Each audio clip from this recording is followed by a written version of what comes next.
So we're back over at the display, and today's video is looking at this lovely little display that has just come in. Connor popped this together for a tube that I gave him, and it was generous and nice enough to give us it to pop into the display. So I figured let's pass it over to him to have a chat about what awesomeness is going on here. Lovely. Well, it's just a little sequence generator that I built using the 417 chips. That's what these are. So these are Johnson counters, so decade counters. So they count to 10 and then they roll over and do it again. So just explain the circuit that we've got here. So this here is your power supply. Comes in from the mains, takes it down, puts it to 15 volts. Little transformer in there. So you've got then 15 volt AC coming in this twisted pair. Runs along this little bus here. We've got the charge pump, which takes the 15 volts, multiplies it and puts it into the tube for the anodes. We've got this section here which clips out gets pulses from the AC, and that drives the clock of the 417s. We've got this first one here which is dividing the 50 Hertz coming in from the mains by 10, and that gets you 5 Hertz, which comes out to this chip, and that is dividing it by 2, and then that 2.5 Hertz is going into this chip here, which is now feeding these diodes, which are steering each output to drive the segments on this tube. This tube has 3 sections. We've got 2 dots there, 3 dots in the middle, and then 2 dots there. So there's only 3 sections that can actually be lit. So as you can see, I've connected them up and using the diode from the output of this Johnson counter, which will just increase the count from pin 1, 2, 3, 4, 5, 6, 7, 8, 9, 10, then roll over and go back to 0. And I'm just using that to steer. Have you got all 10, or is it reset after the 5th step? Hold on. I can't remember, it's been a while. 1, 2, 3, 4, 5. 1, 2, 3, 4, 5. So it's 6. 6. So we can tell by the wires hanging out. The 7th wire is coming out and going into the reset, so that resets the counter. So it just, instead of counting all the way to 10, it rolls over about 6 or 7. So the you were mentioning it's deriving the clock from the AC, which is how does that work? So alternating counts. So it's alternating. It's going positive, negative, positive. That will change polarity twice in a period. So positive, negative.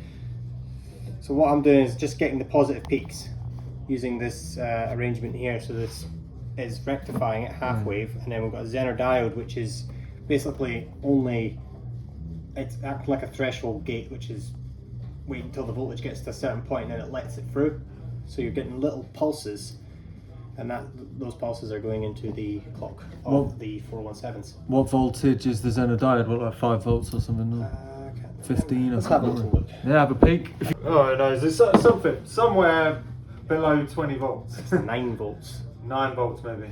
And there's like a voltage divider and whatnot, and another Zener diode in there to clamp it so it doesn't go too high for the clock.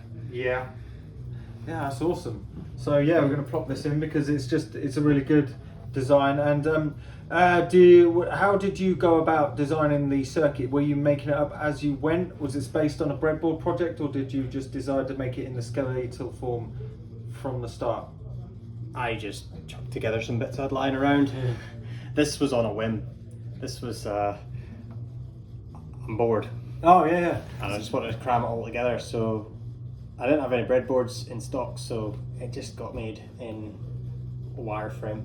Yeah, that's really I just cool. busted it together in a night. It was like 4 or 5 in the morning by the time I finished this thing. I was completely beat.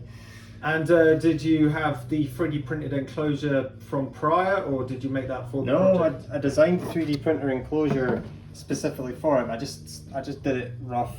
Yeah. I just thought, how is this going to look? I'll make do with the open frame construction, and make standoffs and make some sort of egg crate like thing just to protect it, just so if it falls over it's not going to smash. Yeah. The power supply enclosure was designed from scratch. I actually put all my effort into designing this. So you've got 2 screws and you've got captive nuts in there, which this whole thing comes apart nice, and there's like a little lip. In fact, screwdriver's right here. Why don't we just take it to bits? Yeah, have a quick peek. Little quick peek. Shall we take it apart when it's powered up? Yeah, why not? Live dangerously. So pop this apart. It's very easy to get open. These are just the standard M4 machine screws that you use on conduit. components. So there is the construction site, just a little transformer. How much AC did that bring out again? 15 volts? 15 volts, yeah. Yeah. So you can touch that, it's fine, just don't touch that bit. Yeah. Obviously. But Awesome. Yeah, it's got a nice, That's cool. That's a neat, nifty 3D printed design, yeah. Well, thanks a lot, Connor. Yeah. That's awesome.